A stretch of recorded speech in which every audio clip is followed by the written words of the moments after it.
নমস্কার বন্ধুরা, আমার 5 ফোন চ্যানেলে আপনাদের সবাইকে স্বাগত জানাই। আজ আমি একটা দারুণ সুন্দর মজাদার রেসিপি নিয়ে চলে এসেছি।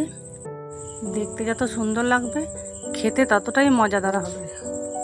তার জন্য এখানে আমি তরমুজ নিয়েছি, 500 দুধ নিয়েছি, 1 বাটি চিনি নিয়েছি আর 2 চামচ মতো আগার আগার পাউডার নিয়েছি।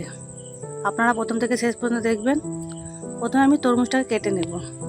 আমি এখানে অর্ধেক তরমুজ নিয়েছি, ওইটাকে ছোট ছোট করে কুচি কুচি করে নিয়েছি। এবার আমি হালকা করে হাতের সাহায্যে ভেঙে নেব। ভেঙে আমি চাকনির সাহায্যে ছেঁকে নেব।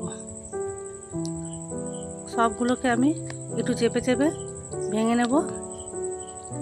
আমি এখানে একটা ছাঁকনি নিয়ে নিয়েছি। এবার এই ছাঁকনি দিয়ে আমি ছেঁকে নেব। ভালো করে ছেঁকে নেব, সব রসগুলোকে বার করে নেব। দেখুন বন্ধুরা, আধখানা তরমুজের মধ্যে অনেকটাই রস হয়েছে।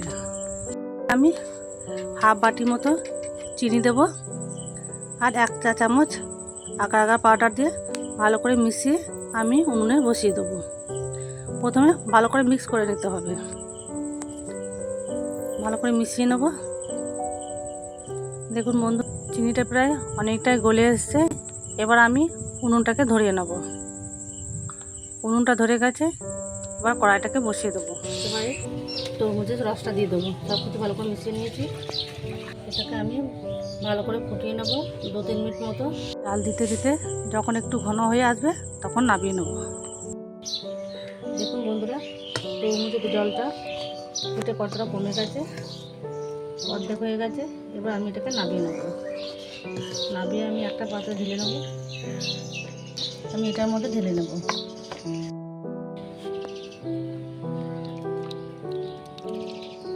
10 মিনিটের জন্য ঠান্ডা করতে দেবো। আমি তরমুজটাকে ঠান্ডা করতে দিয়েছি। এবার দুধটাকে গরম করে নেব। আমি এখানে 500 দুধ নিয়ে নিয়েছি। হাফ বাটির মতো চিনি দিয়ে দেবো। আপনারা আপনাদের স্বাদ অনুযায়ী দেবেন। আর 1 চামচ মতো আগার পাউডার। আমরা ভালো করে ফুটিয়ে নেব। দেখুন বন্ধুরা, 10 মিনিট পর দেখে নিচ্ছি তরমুজের রসটা কি সুন্দর বসে গেছে, পুরো জেলির মতন জমে গেছে। এবার আমি এটাকে ছোট ছোট টুকরো করে নেব। দেখুন বন্ধুরা, এবার এই পুডিংটাকে কেটে নেব। খুব সুন্দর বসেছে। ছোট ছোট করে কেটে নেব।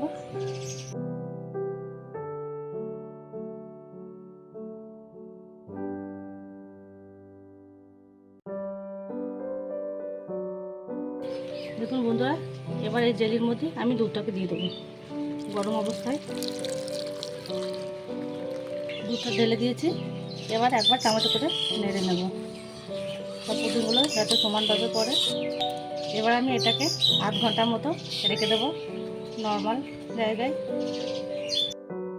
দেখুন বন্ধুরা, আধ ঘন্টার পর চলে এসেছি। দেখুন কি সুন্দর জমে গেছে পুডিংটা। এবার আমি একটা অন্য পাত্রে ঢেলে নেব পুডিংটা।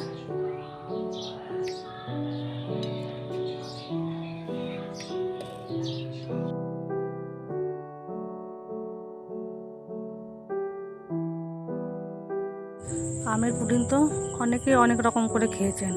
একবার এরকম দুধ দিয়ে তরমুজের পুডিং করবেন, খুব ভালো লাগবে। দেখবেন এই গরমে এরকম তরমুজ দিয়ে পুডিং করলে দারুণ সুন্দর লাগবে। দেখতে যত সুন্দর হয়েছে, খেতে ততটাই সুন্দর হয়েছে। বন্ধুরা, আপনারা একবার বাড়িতে অবশ্যই ট্রাই করবেন। এত গরমে এরকম পুডিং খেলে শরীর মন ঠান্ডা হয়ে যাবে। আপনারা সবাই ভালো থাকবেন, সুস্থ থাকবেন। এতক্ষণ আমার সাথে থাকার জন্য সবাইকে অনেক অনেক ধন্যবাদ। আবার ফিরে আসছি অন্য কোনো রেসিপি নিয়ে। আজ এ পর্যন্তই।